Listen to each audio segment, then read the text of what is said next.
Memory systems. A stored memory. It starts as a sensory memory, moves to short-term memory, and then transfers into long-term memory. In the previous video, we have learned the sensory memory, and in today's video, we will learn short-term memory. As it sounds, it is quick and short. Our short-term memory refers to the memory systems in our brain that are involved in remembering bits of information for a short period.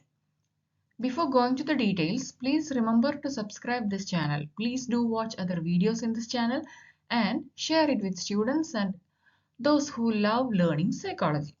Thank you. So, what is a short-term memory? It is the second stage of the Atkinson-Shiffrin model, where active thoughts are held. As the name implies, this stage of memory lasts for a short amount of time, generally less than a minute, between 15 to 30 seconds. Atkinson and Shiffrin contended that information moves automatically from short-term into long-term memory, but the amount of time and attention spent encoding in the short-term memory store, it enhances the strength of the memory in long-term storage. So, the short-term memory is the capacity to store a small amount of information in the mind and keep it readily available for a short period of time. It is also known as primary or active memory. Short-term memory is very brief. When short-term memory are not rehearsed or actively maintained, they last few seconds only. Then short-term memory is limited. It is commonly suggested that short-term memory can hold only 7 items at once, sometimes plus or minus 2. That is sometimes 5 or sometimes 9. Short-term memory encoding. Conrad in 1964 suggested that short-term memory codes all information acoustically, that is, according to the sound. Visual information is encoded or transformed to its acoustic code. So, all the information are coded in acoustically. That's what the Conrad in 1964 suggested. Then Schulman in 1970. He disagreed and thought that short-term memory also coded information visually and according to the semantics, that is, with meaning. The research suggests that the semantic encoding as well as the acoustic encoding occurs in the short-term memory. Duration. Most of the information kept in short-term memory, it will be stored for approximately 20 to 30 seconds or even less. Then it is either forgotten or it is moved to the long-term memory. Some information, it can last in short-term memory for up to a minute. But most information, it spontaneously decays quite quickly. Otherwise, you need to rehearse strategies such as saying the information aloud or mentally repeating it, so it won't be forgotten. Any new information that enters the short-term memory, it will quickly displace the old information. So the new information will displace the old information. And the similar items in the environment can also interfere with the short-term memories. Consider an example. You might have a harder time remembering someone's name if you are in a crowded or noisy room, or if you are thinking of what to say to that person rather than paying attention to their name. So the short-term memory, the information stored is only up to 20 to 30 seconds. Capacity of short-term memory. Psychologists George Miller, he suggested that people can store between 5 and 9 items in short-term memory. More recent research, it suggests that people are capable of storing approximately 4 chunks or 4 pieces of information in short-term memory. Miller also suggested that our short-term memory works by chunking or, making pieces of information rather than remembering individual number or letter. Chunking can explain why we can recall items. Types of short-term memory. There are 3 different types of short-term memory, and it is dependent upon the type of information that is being processed for storage.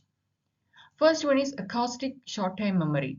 This type of short-term memory describes our ability to store the sounds that we are bombarded with. For example, the tune or a song. Then, iconic short-term memory. The image storage is the purpose of our innate short-term memory. For example, think about where you left your textbook. When you think of it, can you picture it in your mind?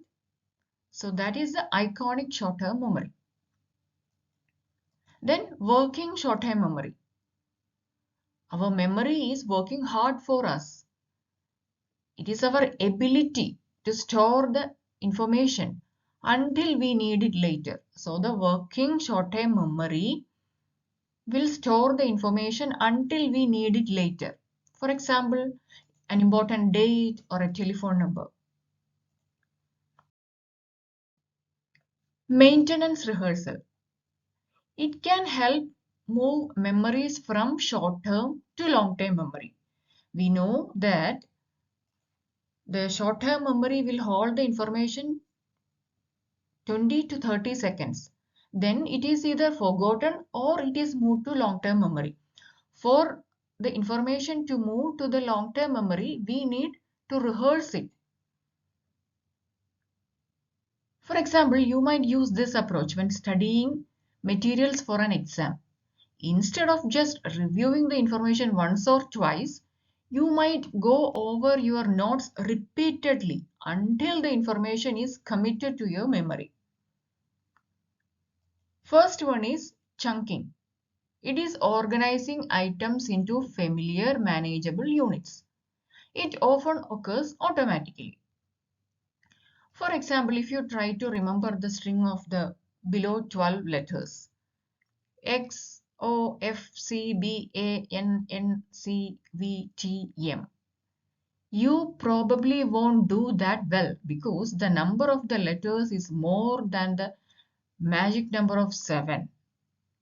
Now try again with the second part, M, T, V, C, N, N, A, B, C, F, O, X. It will help you because this string could be chunked into 4 sets of 3 letters. Rather than remembering the 12 letters, it will be easy for you to bring chunks of letters and remember it. Here in the second part, you would only have to remember the name of the 4 television stations: MTV, CNN, ABC, Fox. The chunking changes the number of items you have to remember from 12 to 4. Then mnemonics. Easily remembered mnemonic phrases, abbreviations, or rhymes. It can help move the short-term memories into long-term storage. An example is WIBGYOR, an acronym that represents the first letter of each color of the rainbow: violet, indigo, blue, green, yellow, orange, red. Then memory consolidation. It is the process in which the brain converts short-term memory into long-term memory. Rehearsing or recalling information over and over again, it creates structural changes in the brain and it strengthens our neural network. The repeated firing of two neurons makes it more likely that they will repeat that firing again in the future. So that is memory consolidation. So through these things, the information from the short-term memory can be moved to the long-term memory. Then what is a short-term memory loss?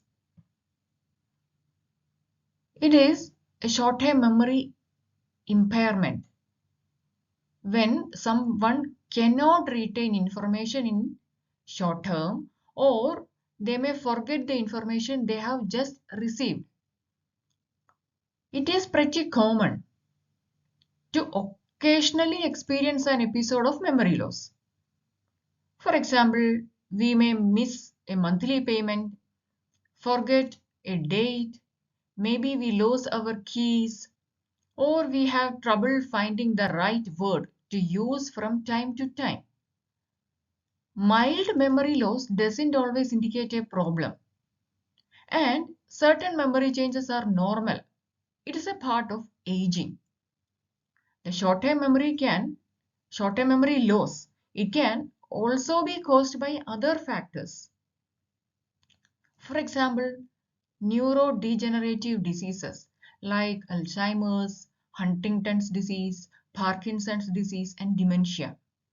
Then head injury, infection, tumor, stroke, cardiac arrest, certain medications, sleep deprivation, chronic pain conditions. The pain condition, it creates a brain fog, and we won't be able to retrieve the information. Then certain case of epilepsy. Then sometimes non-permanent short-term memory loss can be caused by alcohol or drug use, anxiety, depression, grief, fatigue, stress, etc. Now let's have a quick recap on what we have learned. We have learned what short-term memory is. It is a person's ability to remember small amount of information for a short period of time. We have learned how a short-term memory is encoded, the duration, capacity, and types of short-term memory, and the maintenance rehearsal to move the information from short-term memory to the long-term memory, and the short-term memory loss, how it happens. Hope you like this video. Video on long-term memory will be uploaded next. So please like, share, and subscribe. Thank you and keep smiling.